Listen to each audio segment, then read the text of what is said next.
అంటే వెంకటేశ్వర స్వామి వారు అన్నారు, నిన్ను ఈ కొండ మించి బయటికి తోయించేస్తానన్నారు. అంటే ఈయనన్నారు, నువ్వెవరివి తోయించేయడానికి, నాకన్నా ముందు నువ్వు వచ్చావు అంతే. ఇక్కడ నువ్వు 100 గజాల స్థలం వరాహస్వామి దగ్గర పుచ్చుకున్నావు, నేను మా గురువు గారి మాట ప్రకారం నేను చెరువు తవ్వి నువ్వు పూలు కట్టడానికి వచ్చాను. మిగిలిన వాళ్ళకి భగవంతుడు ఉంటాడేమో, నాకు భగవంతుడు రామానుజాచార్యుల వారి నాకు గురువు, ఆయనకి మాట ఇచ్చాను, నువ్వు వేసుకుంటే వేసుకోవాలి అతే మానే, ఇదిగో ఈ పూలదండలు తీసుకెళ్లి తలుపు గొళ్ళానికి పెట్టేస్తున్నానని వెళ్ళిపోతున్నారు. వెంకటేశ్వర స్వామి వారు పరిగెత్తుకొచ్చారు, ఈయన పరిగెత్తుకుపోతున్నారు, ఎదురొచ్చి పట్టుకున్నారు. అంత కోపం అయితే ఎలాగో అనంతాచార్యులు, నువ్వు ఎంత బాగా కడతావో, నీకు అసలు ఉన్న నిష్ఠ ఏమిటో చూద్దామని రమ్మన్నానోయ్ అని గట్టిగా కౌగిలించుకుని ఆయనతో 4 కులాసా కబుర్లు చెప్పి సంతోషపెట్టి పంపించారు. అనంతాచార్యుల వారి వైభవం అంటే ఏమిటో తెలుసా అండి?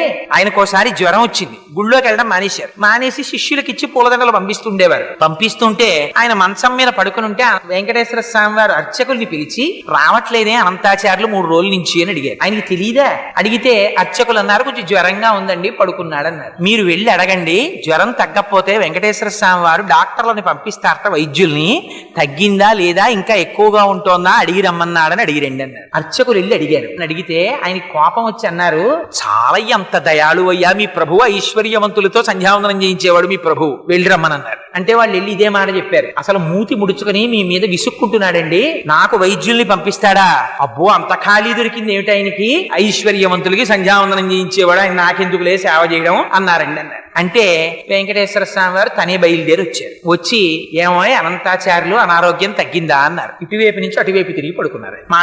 మాట్లాడకపోతే ఆయనే పాపం ఓ బల్ల లాక్కుని వెంకటేశ్వర స్వామి వారు కూర్చున్నారు. ఇవన్నీ యథార్థంగా జరిగిన సంఘటనలండి. ఓ బల్ల మీద కూర్చుని చెయ్యి పట్టుకుని, అనంతాచార్యులు తగ్గలేదా, ఇంకా ఒంట్లో ఉష్ణం అన్నారు. అంటే పాపం మీకు ఇప్పటికి తీరుబడి దొరికింది, మిమ్మల్ని నమ్ముకుని కొండ మీదకి వచ్చి ఈ నేల నుంచి పుష్పకైంకర్యం చేస్తున్నాను, 3 రోజులు అయింది జ్వరం వచ్చి పడి మంచాన, వచ్చి నన్ను పలకరించడానికి తీరుబడి కుదరలేదు, వైద్యుల్ని పంపిస్తానన్నావుట, ఏం పాపం నువ్వు వచ్చావేం ఖాళీ దొరికిందా అన్నారు. అంటే ఫోన్లేవయ్యా, మనస్సంతా కష్టపెట్టుకోకయ్యా, నీకు జ్వరం ఉందో లేదో చూద్దామని వచ్చాను. అనంతాచార్యులు నన్ను చూడాలన్న భక్తే తప్ప వైద్యులతో వైద్యం చేయించుకుందామని కూడా నీకు కోరిక లేదేమిటో, చూడు నీకు ఎలా తగ్గించేస్తానో అని ఒళ్ళంతా తడిమేర పడుకున్నటువంటి అనంతాచార్యుల వారిది.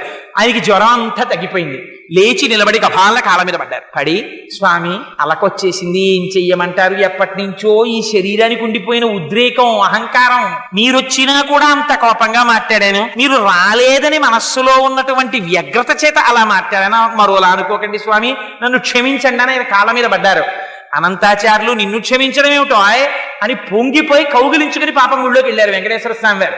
ఇంకా విచిత్రం ఏమిటో తెలుసా అండి? ఒకసారి ఆయన చెట్ల దగ్గరికి వెళ్ళి పూలు కోస్తున్నారు అనంతాచార్యులు వారు. కోస్తుంటే ఆయన నాగుపాం వచ్చి కరిచేసింది. కరిచేస్తే నోటి వెంట నురగలు వస్తున్నాయి.